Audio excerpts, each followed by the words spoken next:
Olá pessoal, estamos aqui mais uma vez, hoje gravando o nosso terceiro episódio do podcast do Agroextensão, uma parceria com o Nespro, diretamente da Jornada Nespro, a sua 21ª edição e também o segundo Congresso de Criadores, aqui em Porto Alegre, um congresso casa cheia, mais de 700 pessoas, enfim, estamos no momento do coffee break aqui pela manhã, no dia 25, então nós temos aqui muita interação, um momento agora do burburinho um pouquinho maior, né?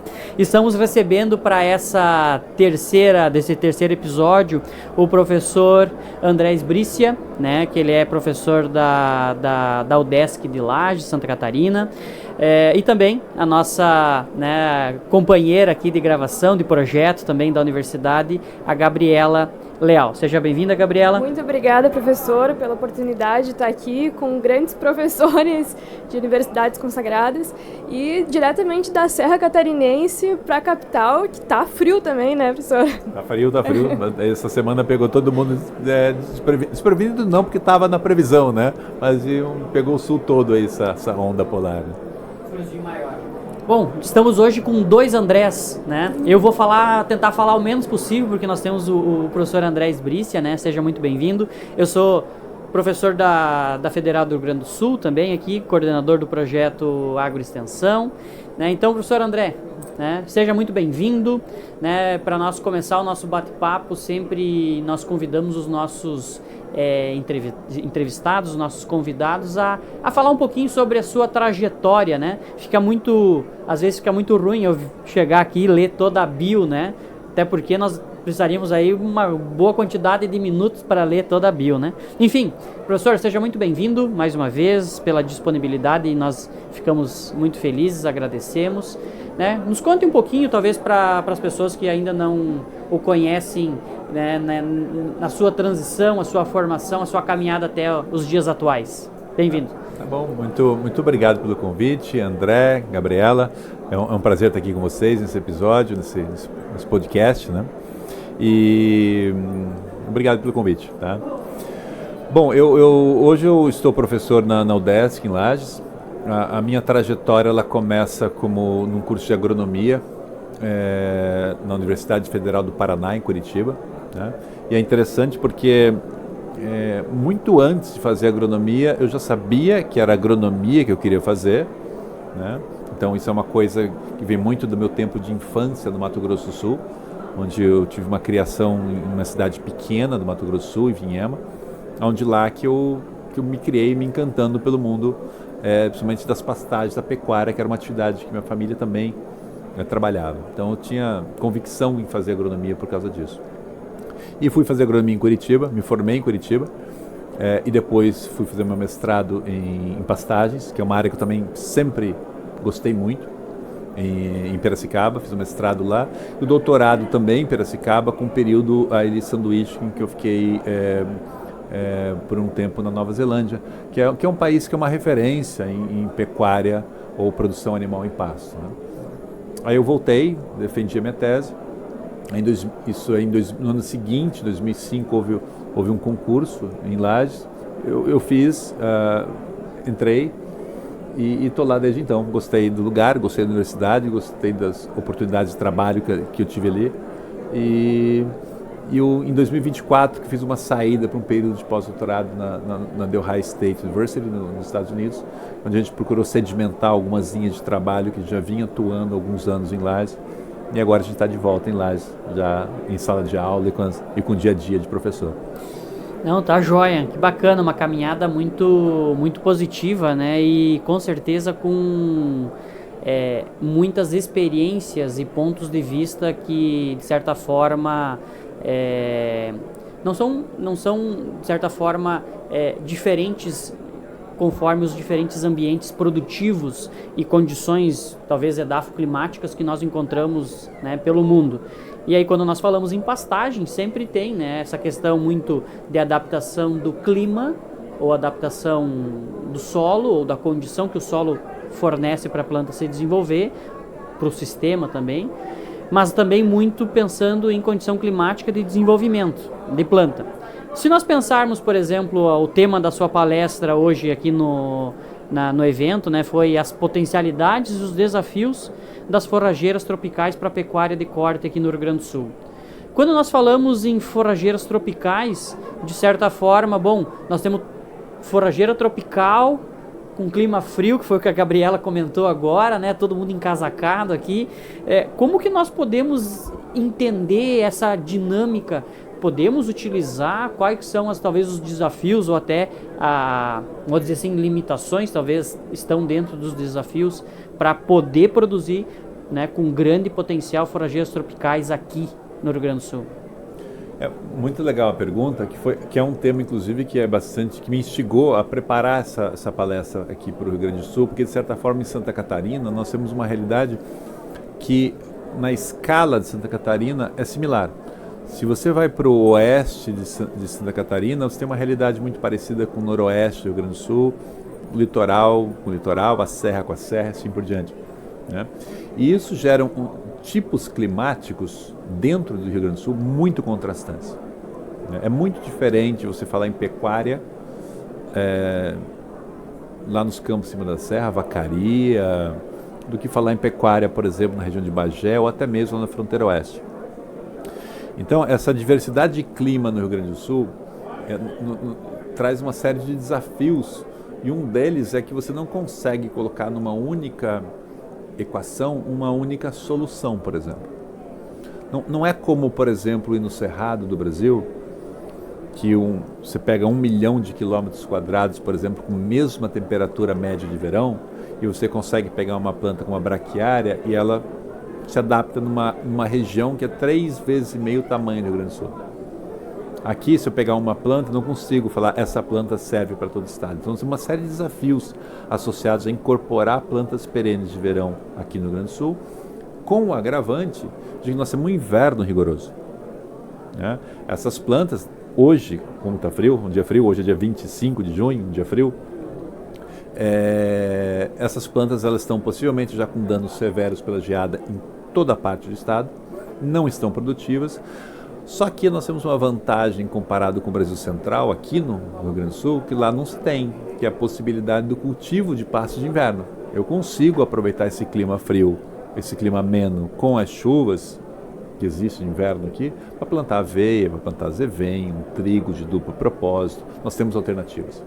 Então a questão, André e Gabriela, é como é que eu acoplo as forrageiras tropicais com as forrageiras de inverno tão bem adaptadas e tão bem usadas aqui no Rio Grande do Sul. O campo nativo já cumpre um pouco desse papel de ser a base alimentar do rebanho da pecuária de corte no Rio Grande do Sul. Ele já faz isso e vai continuar sendo. Então não há um plano de trocar as coisas. O plano é acoplar dentro de um sistema de base de pecuária de corte em cima de campo nativo um espaço para as perenes de verão. Um espaço para que elas possam compor um plano de intensificação, que tem que ser planejado. Por quê? Porque ao você entrar com essas plantas de inverno, a escolha tem que ser muito bem feita, porque eu tenho um inverno em que ela vai secar, mas ela tem que retornar, a não ser que eu queira fazer uso de plantas anuais, né? E entender que ao colocar uma forrageira de verão, eu posso agravar o meu problema de inverno. Então eu preciso ter consciência disso, porque intensificar verão significa que eu poderia colocar mais animais naquela área no verão, na minha propriedade. Tá, e o que eu faço depois que essa de verão começar a sucumbir ao inverno? Eu vou continuar tendo animais, a não ser que eu vá vender para uma estratégia, um planejamento de propriedade. Mas se não, eu tenho animais que eu preciso continuar alimentando. Quem é que vai alimentar esses animais a mais no inverno? Isso, portanto, tem que ser feito dentro de um planejamento de uso de alimento conservado, uma silagem, por exemplo, no verão, mais uma área de plantio de campo de pasto de inverno, como aveia, azevém no inverno. Então eu vejo que a entrada das perenes de verão, ela serve como uma espécie de linha auxiliar do campo nativo num programa de intensificação e não de substituição dele. Então, vendo isso, tem que ser muito bem planejado, né? Todo o ciclo, todo o ano, para que não falte alimento para esse gado. E agora, como tu comentou, que é um inverno rigoroso, tem geada, e como é que faz, qual é o segredo para ter um bom manejo dessas pastagens, dessas forrageiras tropicais aqui no Rio Grande do Sul? Muito bem, ótimo. Eu acho que, às vezes, muitas pessoas ou vão em feiras, dias de campo, agropecuárias, e ficam aqueles canteiros demonstrativos de variedades novas, cultivares novos, ficam encantados com materiais recém-lançados e acham que aquilo é a solução para ele, para uma série de problemas que ele tem dentro da propriedade. E o que a gente procura mostrar é que os ganhos em produção de forragem com melhoramento genético, apesar de importantes, eles são marginais comparados com os ganhos que você tem com um bom manejo. Então, se pudesse de uma maneira breve resumir isso, seria o seguinte: as plantas a forrageira começa a rebrotar, começa a crescer, e conforme ela cresce, ela vai acumulando folha, e chega um momento em que esse excesso de folha começa a sombrear a base do céu, e começa a haver uma morte de plantas dependentes de luz, porque fica sombreado ali embaixo. Então, se tem sombreamento, esse excesso começa a ter uma mortalidade de plantas. Eu tenho que colocar os animais antes que isso aconteça. E isso tem uma correlação muito importante com a altura do pasto. Então, a altura é um definidor importante, é uma meta importante de manejo, ou seja, um dado importante para o produtor que nos ouve. Não deixe nunca teu pasto encanar. Não deixe nunca ele transcender um ponto em que ele passa de produzir folha para produzir colmo ou haste. Não deixe isso acontecer, porque a hora que isso acontece, você já está colocando o teu pasto sobre uma condição muito ruim em termos produtivos. O animal vai ser forçado a comer um pasto passado, com mais fibra, isso agrava questões de desempenho, então isso é um mau negócio para todo mundo. O animal gosta de folha, então não deixe o pasto produzir colmo. E segundo, receita para o sucesso: não coloque teu pasto no chão, né? Às vezes o produtor tem a impressão que quando ele não faz um manejo severo de colocar o pasto no chão, ele vai tirar o animal, ele tem a impressão que o que está ali está sendo desperdiçado. Só que esse conceito de desperdício, ele não existe nesses termos na pecuária, nem de corte nem de leite. Por quê? Porque, por exemplo, quando você qual é o produto vendável da pecuária de corte? É o boi, é a carne. É a carne que você quer entregar, né? E no leite, o leite. Então, o pasto é um meio para o animal produzir carne ou leite. Então, quando o produtor vê o pasto sobrando e fala: eu estou desperdiçando o pasto, é um conceito na origem equivocado. Porque se mesmo que eu tenha um ligeiro desperdício, entre aspas, de pasto, isso ainda assim me eleva a produção de leite, por exemplo, eu não desperdício. Eu só poderia falar em desperdício de pasto se o produto vendável do meu cultivo de forrageira fosse o pasto, que é o caso, por exemplo, de quem produz feno. Para quem produz feno, talvez essa conta faça algum sentido, né? Então o segredo é: não coloque no chão e não deixe o pasto alongar muito como. Esse é um bom manejo. Não, perfeito. E quando tu junta, né, manejo, que nós viemos agora, acredito que ele é muito parecido para forrageira de inverno e tropical, certo? Nós não modificamos manejo. Quando nós falamos em forrageiras tropicais, se nós formos falar hoje no portfólio de espécies, de cultivares, enfim, que existem, existe alguma que predomina, ou vamos dizer assim, seria a nossa, temos que começar por essa, ou temos que finalizar o processo por outra? Ou seja, se nós fôssemos colocar desse nosso, né, que foi o que a Gabriela questionou, se fôssemos montar um esquema, né, de rotação, ou de trazer a introdução dessas forrageiras, né, como é que nós poderíamos, né, posicionar elas? No primeiro momento, né, quais são elas e como que nós poderíamos intercalar elas com as de inverno, enfim, que nós temos? Ótimo. Bom, de novo, falando no Rio Grande do Sul, onde você tem uma diversidade climática muito grande, você não tem uma solução. O que a gente tem são algumas candidatas que podem ser opções para essas realidades, né? Então, por exemplo, enquanto no Brasil Central a braquiária domina, né, a braquiária pode ser uma opção aqui? Pode. Agora, vamos olhar muito bem o espaço dela. Aonde que uma braquiária cabe no Rio Grande do Sul? Não são em todos os lugares, né? Cabe em alguns lugares, né? Eu penso que boas candidatas para serem plantas introduzidas no verão, como perenes de verão no Rio Grande do Sul, elas podem ser plantas como, por exemplo, gramíneas pertencentes ao grupo das bermudas, representadas aqui pelo Tifton 85, que é uma planta incrível, assim como o Gigs, que é uma planta do grupo das bermudas também, só que formando um pasto um pouco menos denso, né, do que o Tifton. O Tifton é interessante porque ele forma estolão e rizomas. Isso é muito bom para proteger essa planta com relação ao frio excessivo. Ele rebrota na primavera, é uma planta bem interessante. Outra planta candidata é a própria Hemártria, que é uma planta também interessante, que ela forma um dossel também, é uma planta estolonífera e super adaptada a lugares frios e úmidos. Então, pessoal que tem problemas em área de baixada, lugar muito úmido, a Hemártria é incrível para isso, né? E tolerando o solo até de mais baixa fertilidade. E ela até é a última planta, se você colocar um cardápio de plantas forrageiras tropicais assim, e submeter todo mundo a uma geada intensa, a Hemártria é a última a sentir. Ela aguenta bem a geada. Eu acho que muitas vezes ela é até confundida com o Tifton, né? Tem gente que tem na propriedade, não sabe, acha que é Tifton, mas é Hemártria. É muito similar, assim, se olhar a distância, bater o olho, porque elas são estoloníferas, formam estolões grandes, assim, ela até mais do que o Tifton, né? Mas, de fato, ela tem algumas similaridades. Então, essas duas plantas são interessantes, por quê? Porque elas formam dosséis baixos, pastos baixos. O que isso me ajuda? Me ajuda a que no inverno, quando vier a geada, um frio intenso, eu consiga abaixar esses pastos com animais ou com roçadeira e entrar sobressemeando direto em cima delas pastos de inverno, uma vez e vem. Então é fácil fazer um acoplamento de planta sobre planta. Outra planta que eu gosto bastante, que é o capim-elefante, é uma variedade, das variedades de porte baixo, principalmente, como o curumi, que a gente tem hoje à disposição, são plantas bem interessantes. Toleram períodos relativamente prolongados de estiagem, então aguenta seca. É muito produtivo no verão, só que com um problema que a gente tem que entender. Ele é absurdamente estacional e não permite acoplamento. Se eu tenho capim-elefante no verão, eu não tenho o que fazer com aquela área no inverno. Não tem como introduzir uma planta de inverno em cima, porque ele forma um dossel.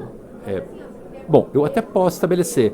O problema é que se eu coloco o animal para pastejar, o animal vai pastejar o pasto de inverno e o capim-elefante eventualmente começa a brotar de novo, se esquentar um pouquinho, e o animal vai pegar o broto desse capim-elefante e acaba ou matando ele ou retardando muito o retorno dele na primavera, né?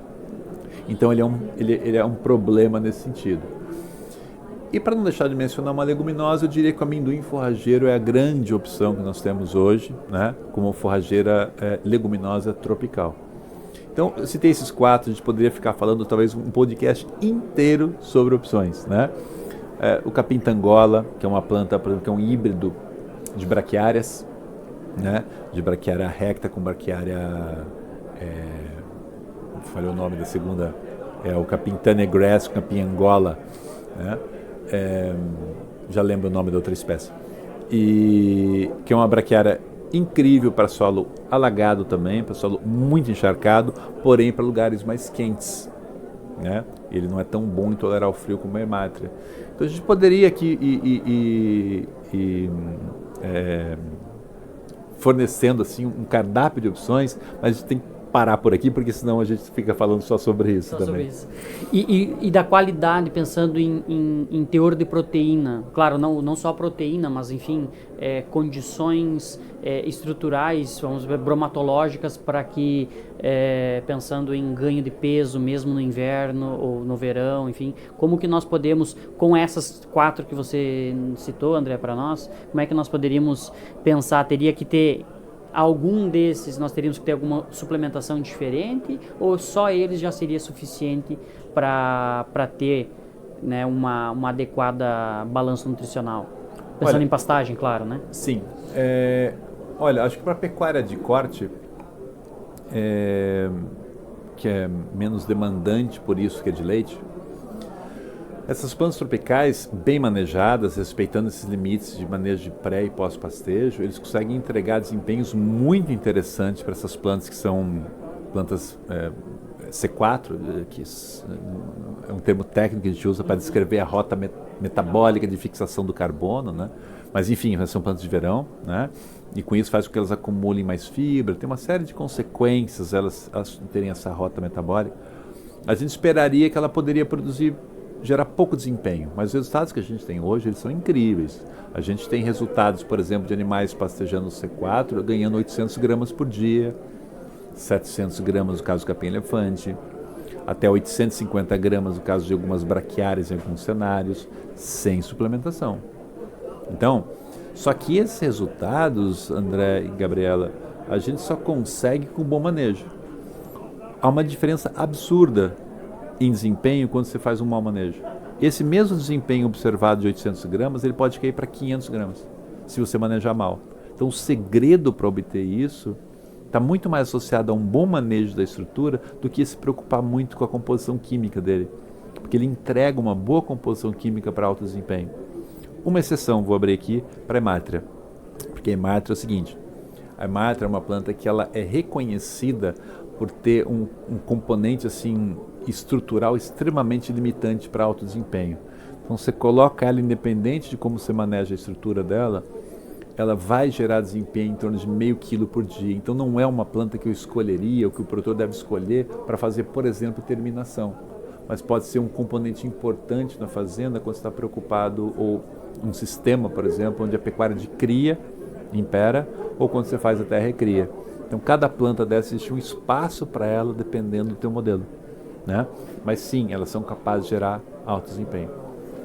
Acaba sempre voltando para a mesma questão do manejo, né? Independente da cultivar, enfim, vai para o manejo. E, bom, o senhor já viajou para os Estados Unidos, Austrália, enfim, e queria saber se viu alguma diferença, alguma coisa que dá para aplicar lá, que dá para aplicar aqui no Rio Grande do Sul ou no sul do Brasil, ou alguma coisa que dá para revolucionar um pouco essa questão do pastejo, né? Eu vou dizer para vocês uma coisa que possa até surpreender, assim. Eu diria que a despeito dos desafios que nós temos no sul como um todo, a gente está no melhor lugar do mundo, eu diria, para produzir animal em pasto. Muitos países, assim, eles acabam tendo condições climáticas tão bem definidas e tão adversas, principalmente no inverno, que essa restrição exagerada já condiciona um tipo de modelo produtivo que lhe é dado sem qualquer tipo de opção. Por exemplo, um produtor da Noruega, na Finlândia, no Canadá, por exemplo, ele não tem escolha. Ele tem que produzir no verão para fechar o gado do inverno, que ele não tem o que fazer no inverno. É animal que precisa ser suplementado com aquilo que ele produz no verão. Esse é o modelo dele. Ele não tem outra escolha. O modelo é dado pela restrição de ambiente. Talvez o sul da Austrália tenha um clima que seja mais parecido com o que a gente tenha. Alguns lugares na África do Sul. E aí a gente vai ter que ter, por exemplo, mesmo nos Estados Unidos, você tem um inverno hostil. Então você tem ali no meio dos Estados Unidos, por exemplo, verões que chegam a 35 graus, em que você cultiva a planta de verão, mas o inverno que chega a menos 20, em que nada cresce. Então, essa oscilação abrupta de temperaturas entre verão e inverno cria uma restrição climática importante que já condiciona o tipo de sistema de produção que você vai ter. Você sequer é capaz de escolher. Não é igual o Brasil, aqui, por exemplo, no sul, que se eu quiser terminar animal em confinamento, eu posso. E se eu quiser terminar o animal em pasto, eu também posso, porque eu tenho opções de planta de inverno, eu tenho opções de verão, eu tenho os diferentes lugares, diferentes tipos de ambientes para poder acoplar esses modelos produtivos, desenvolvê-los, né? Com exceção, vamos abrir duas exceções aqui importantes. Eu acho que a Nova Zelândia tem um clima muito interessante para a produção animal em pasto durante boa parte do ano. E a Irlanda é assim também. A Irlanda é um país pequeno, é um país que é cercado pelo oceano, então ali você tem uma variação climática muito pequena ao longo do ano, com exceção do inverno, onde eles conseguem usar a produção animal em pasto praticamente o ano todo também. Então lá é um modelo muito interessante de um sistema de produção a pasto quase que, sei lá, 290 a 300 dias por ano, eventualmente você consegue ter animal no pasto. A Nova Zelândia também consegue ter um clima parecido com isso. Então nós temos lugares do mundo muito isolados, bem específicos, onde você consegue fazer uma produção animal em pasto. E o sul do Brasil você também é um desses ambientes. O que nos falta, às vezes, é que esses tipos de modelos possam chegar com mais clareza aos produtores e eles consigam ter a tranquilidade e as condições adequadas para implementá-los, né? Então eu acho que a gente detém o conhecimento, a gente já detém o conhecimento. Eu acho que importar algum modelo, eu diria que, felizmente, eu acho que não é o nosso desafio. E eu estava agora, com essa sua fala, né, a resposta para a Gabriela, entendendo o contexto global, né, de variação climática, principalmente, que restringe ou acaba restringindo um pouco mais. Vamos voltar para para a nossa região sul do Brasil aqui com condições muito parecidas. Se nós fôssemos, por exemplo, pensar em inverno-verão, pastagem, qual que é a oscilação ou a variação de carga animal? Por exemplo, unidade de carga animal, se eu tiver aqui verão e inverno, mas aproveitando, como é que isso se distribui na Irlanda, na Nova Zelândia, nos Estados Unidos, na Europa, de modo geral? Como que é essa questão, vamos dizer assim, mundial de unidade de carga animal para produção hoje? Tá, é uma pergunta interessante. Complexa, mas vamos tentar sair dela. Bom, como eu disse, esse conceito de animal por hectare é um conceito que ele faz mais sentido dentro de estruturas de pecuária em pasto. Tá? Por quê? Porque em sistemas, por exemplo, confinados, parte do alimento às vezes não é produzido na própria propriedade. Então você tem uma quantidade muito grande de animais, só que o alimento vem de fora. Então falar que você tem lá 40 animais em 1 hectare, ele é irreal, porque esses 40 animais são alimentados com uma área que não é daquele 1 hectare, veio de fora, por exemplo. Né? Então você teria que somar as áreas em que você teve que usar para produzir os alimentos que estão fornecendo aos seus animais. Então, eu acho que uma primeira ideia é entender que essa questão de carga animal ela é interessante se você compara o mesmo modelo. Não é possível comparar um modelo em pasto com um modelo confinado com essa variável. Tem que avaliar isso comparando modelos similares. Tá? Então, bom, uma parte é isso. Vamos para outra parte. Vamos imaginar no Rio Grande do Sul. Eu pego lugares de verões super quentes, por exemplo, região da Campanha ou lá na fronteira oeste, verões quentes. Esses verões quentes me permitem produzir muita forragem no verão. E essa forragem é produzida durante 200 dias no ano. E isso me permite colocar taxas de lotação no verão que podem chegar até 8 unidades animais por hectare. Isso é muito, isso é bastante, muito mesmo. Né? E pensando sempre naquela questão do manejo, né? Da altura ideal. Da altura ideal, então, o manejo respeitado. Tem que pensar num todo, não como adianta. Um todo. Se o manejo está desacoplado da escolha da planta, eu não consigo os 8. Então 8 é o pasto bem manejado. Aí você pode falar assim, nossa, isso é bom. Claro que é bom. Só que se você não tem solução para esses 8A por hectare que você mantém no verão para o inverno, você cria um problema de inverno. Porque o inverno, uma veia, uma zeveia, não sustenta 8, sustenta 2. Eu continuo tendo 6 para alimentar. Então, parte da área de verão, eu preciso destinar uma planta, como milho, por exemplo, ou sorgo, para produzir silagem, para resolver esse déficit de alimento que eu tenho no inverno. A não ser que você venda parte dos animais no verão, engorde, vá para abate, enfim. Depende do seu modelo, te faz com que você se livre de parte do teu rebanho na saída do verão. Então eu preciso de...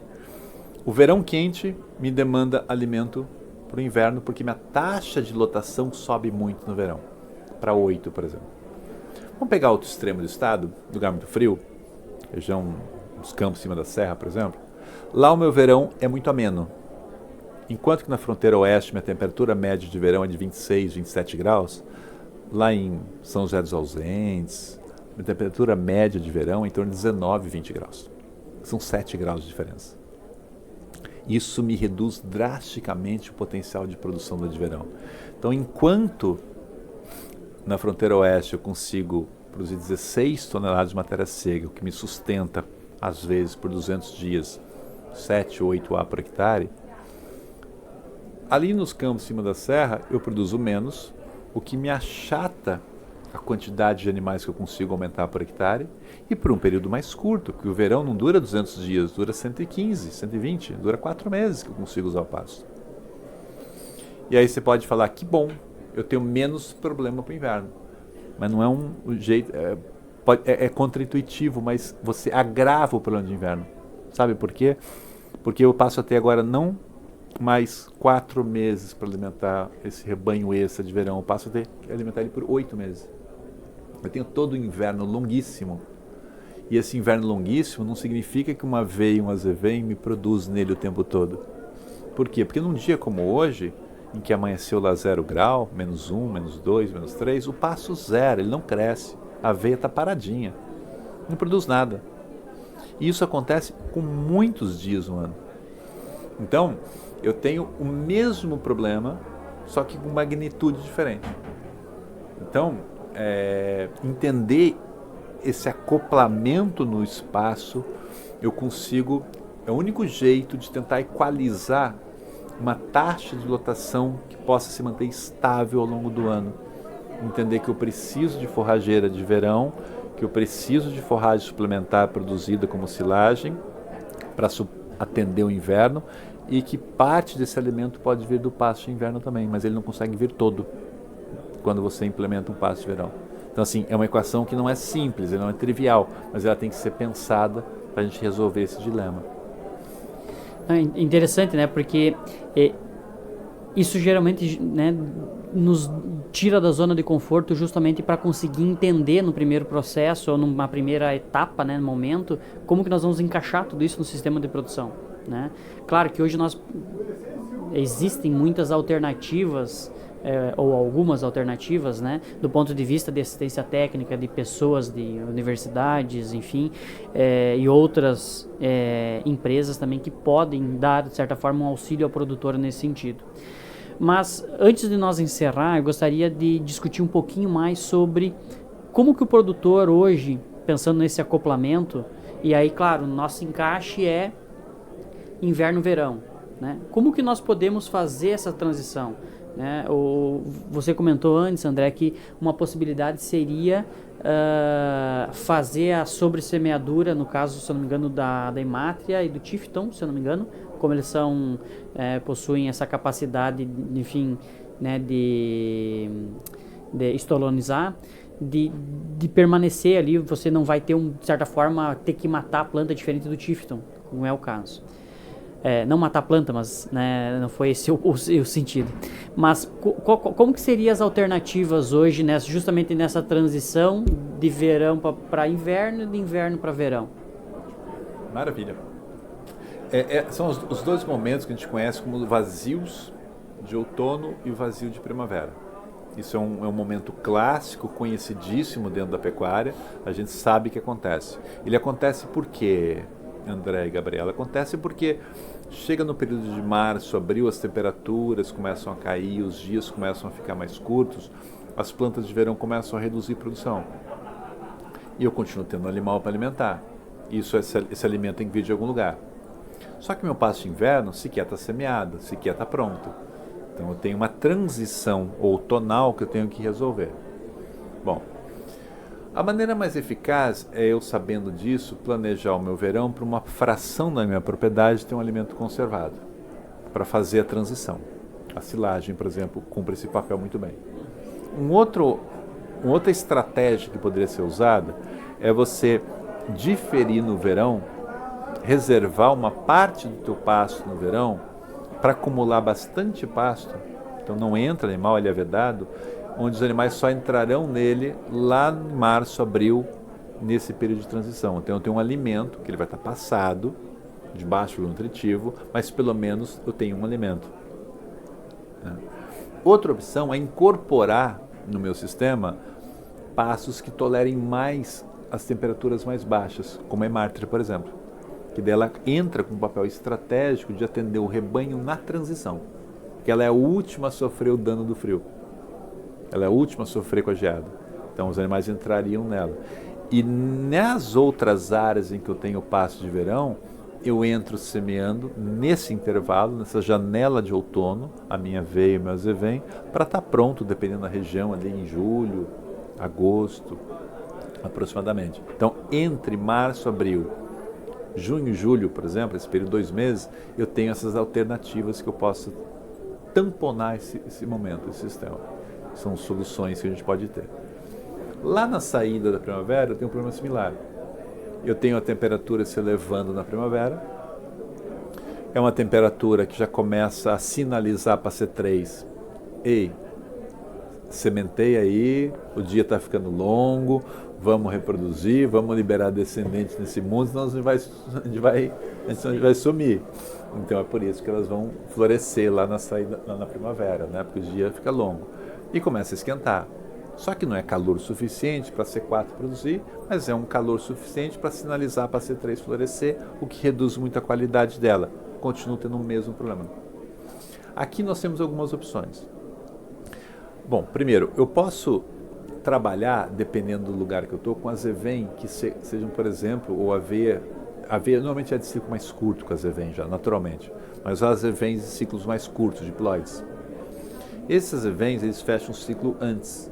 Com isso, ele libera espaço no teu pasto já na primavera para o calor chegar e a temperatura chegar na base do pasto e acelerar o retorno da C4. Então passa por uma decisão estratégica de variedade ou de cultivar de azevém que eu posso escolher para a minha propriedade para permitir que a C4 venha antes. Mas, André, eu estou num lugar onde a minha primavera é amena. Bom, nesse caso é preferível escolher plantas, cultivares de azevém, por exemplo, que sejam um ciclo mais longo para aproveitar essa temperatura amena de primavera. Porque eu não posso contar com a de verão ainda porque está muito frio. É o caso da serra. Né? Então essa é a alternativa. A escolha de materiais mais precoces ou mais tardios, dependendo de onde eu estiver, é uma solução para adequar. E aí, quando você já tem calor, você tira o teu pasto de inverno ou com pastejo um pouco mais severo ou com uma roçada e o pasto de verão está ali embaixo vindo. Nada disso substitui a necessidade de você planejar uma área em que você possa ter estocado forragem conservada, porque ela passa a ser a segurança que você precisa quando essas operações não funcionam tão bem, por exemplo, por alguma variação climática. Então, forragem conservada, escolha de cultivar, escolha de espécies para o outono ou diferimento do pasto é o tipo de cardápio de opções que a gente tem para suplantar esses períodos de transição. Perfeito. Agora, nichando um pouco mais para a questão da pecuária de corte, né? Daqui a uns 10, 20 anos, como que o senhor vê essas propriedades com essas pastagens de espécies, né, tropicais? Sabe, Gabriela, quando me perguntam muito as questões que envolvem médio prazo, assim, 10 anos, 15 anos, como será, eu sempre refugo um pouco da pergunta, sabe? É difícil, projeção é sempre complicado. Porque eu acho que muita coisa pode acontecer, né? Tanto evento climático quanto tecnologias, mas atualmente, com o que a gente tem hoje? O indicativo que a gente tem hoje, claro, é de mudanças climáticas que estão já acontecendo, estão em curso, né? E com isso algumas coisas são esperadas, como verões mais quentes, mais secos, oscilações maiores de estiagem ao longo do tempo. Então, acredita-se que vai aumentar a frequência de eventos climáticos extremos, né? Inclusive com seca, né? E aí a gente tem que entender que, nesse caso, a diversificação dentro da fazenda passa a ser melhor seguro contra essas variabilidades do clima. E a diversificação aqui entendida como uma diversificação no espaço de culturas que eu posso ter, até de plantas forrageiras diferentes. Porque tem plantas forrageiras que toleram muito bem solo encharcado, tem planta forrageira que é melhor para estresse hídrico, que tolera muito bem e passa por ele, resiste e é mais resiliente também, ele volta a um status produtivo passado o estresse mais rapidamente, né? Isso é resiliência, né? Voltar a um estado anterior mais rapidamente passado o estresse. E então incorporar essas diferentes opções na fazenda é um primeiro grande caminho. Um segundo caminho que principalmente os europeus hoje têm uma linha de pesquisa muito interessante trabalhando é você não aumentar a diversidade no espaço de fazenda, mas a diversidade local. É eu plantar na mesma área diferentes espécies de plantas forrageiras. Um mix. Então eu ter na mesma área, por exemplo, a Emártia, o Tivton, entende? O amendoim, eventualmente lugar que é possível uma braquiária. A gente tem alguns cenários assim lá em Santa Catarina, é uma pesquisa, uma área que a gente tem como uma pesquisa dominante no nosso dia a dia hoje, que é essa diversificação na área, no mesmo local. Introduzir 4, 5, 6 espécies na mesma área. E é uma linha de pesquisa hoje muito, muito forte na Europa também. E já tem muitos trabalhos bem interessantes vindos da Europa mostrando que essa diversificação de plantas na mesma área aumenta a resistência, a resiliência a eventos climáticos extremos, né? Então, acho que, por enquanto, eu diria que essas são as opções que a gente tem, né? E eu digo que por enquanto é porque a gente nunca sabe como a tecnologia evolui para daqui 5 anos, por exemplo, a gente não ter uma outra solução, né? Como uma analogia para a dificuldade que é a gente fazer essas previsões, eu acho que aos nossos celulares e aos nossos computadores, a inteligência artificial desembarcou em 2022, se não me engano. Em 2021, se você fizesse uma pergunta de como você resolveria algumas coisas em 3 anos, a IA não estava no radar de possibilidade. E no ano seguinte, ela passou a ser um radar de possibilidade de coisas que sequer você imaginava que iria acontecer um ano depois. Então, eu sempre acho que a gente tem que ter uma ideia de previsibilidade, de algumas soluções possíveis, mas estar sempre alerta das possibilidades que ainda estão por vir, que podem nos ajudar a equacionar isso também no futuro. Mas que vai ser um desafio, será. Gigante, né? Gigante. Porque não é de hoje que se fala, né, sobre uso de pastagens tropicais, enfim, é algo já muito de vazio outonal ou primaveril, né? Não é de hoje, não é hoje que começou, que não se fala isso. Então, já fazem muito tempo que se discute isso, claro, e aí talvez para fechar, né, e mais uma vez agradecer aqui, né, a sua participação, se fôssemos deixar uma mensagem hoje para o produtor, ou para o consultor, ou para o assistente técnico, né, enfim, hoje dos órgãos públicos que nós temos, como que eles podem, daqui um pouco, se eles não iniciaram esse processo de utilização, ou se já estão utilizando, qual que seria a mensagem para essas pessoas? Como que eles podem, primeiro, talvez começar a adotar, ou se adota, como que eles podem melhorar? Certo. Claro, no âmbito que a gente talvez não saiba, tipo, mas pode melhorar o quê, né? Claro. Antes da mensagem, de contar uma história para vocês bem interessante, assim. No Brasil Central, o inverno ele é seco por definição. É uma história que você conhece, já é assim. É assim, a partir de agora começa a parar de chover e o pasto começa a secar e você não tem pasto no inverno. Eu lembro que uma vez eu estava no Mato Grosso do Sul e bem nesse período de julho, né, eu estava visitando uma fazenda e lá na fazenda o produtor olhou para mim e falou assim: mas você vê, estou sem pasto nenhum agora. E aí eu olhei para ele assim, pensei, mas será que em algum ano para trás, em julho, ele tinha pasto? Né? Obviamente não. Era um problema conhecido. Né? É normal para ele já. Mas a questão é que estava se queixando de um problema que sempre aconteceu. Então ele estava esperando por uma solução que era muito improvável, que era chover e ter calor em julho e agosto. Isso é absolutamente improvável no Brasil Central, além do dia estar mais curto. Então, assim, eu acho que então as soluções, assim, tem muitos cenários em que, tudo bem, tem a imprevisibilidade, a gente lida com ela na agricultura, é inevitável. Agora, tem muitas coisas em que a gente sabe que acontece. O vazio de outono, a gente sabe que acontece. O problema de transição com a primavera, também sabe que acontece. Então, a mensagem para mim, que eu acho que seria interessante deixar para todos, é que a gente intensifique os nossos estudos, nossos conhecimentos sobre uma visão mais macro do sistema. Porque a especialização que o curso da história tomou a gente a levar nas nossas pós-graduações, nossos modelos de formação de mestres, doutores, de estudar um pedaço do negócio, nos tirou o olhar do todo. Então, acho que uma mensagem que eu diria, tanto para produtores quanto técnicos, para a gente mesmo, né, como professor, é nunca perder de vista que você tem um todo para ser olhado e, portanto, um todo para ser estudado. Não é só olhar o todo, é estudar o todo.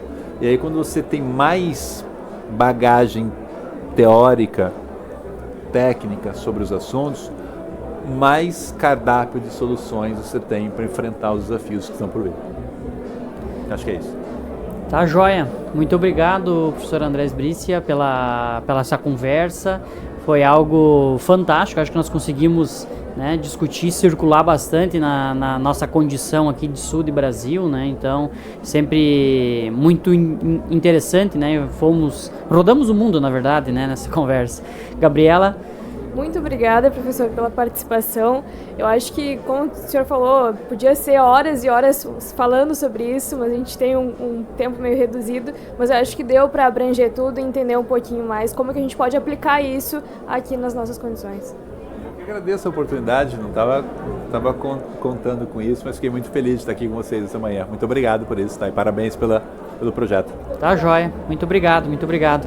Agradecemos mais uma vez, né, a parceria também e sempre o contato com o Nespro, né, enfim, com essa possibilidade de estarmos aqui fazendo essa produção de conteúdo específico, né, sobre a pecuária de corte. Mais uma vez, parabenizando toda a equipe envolvida na organização do evento, as pessoas que participaram, enfim, quem está aí de casa nos assistindo, né, nos ouvindo, né, nem sempre de casa, mas às vezes do trabalho, às vezes na estrada, na viagem. Então, esse é o nosso terceiro episódio, né, gravamos e contamos com a parceria de vocês aí também para que possam acompanhar a produção de mais conteúdos. Agradecemos mais uma vez e até logo.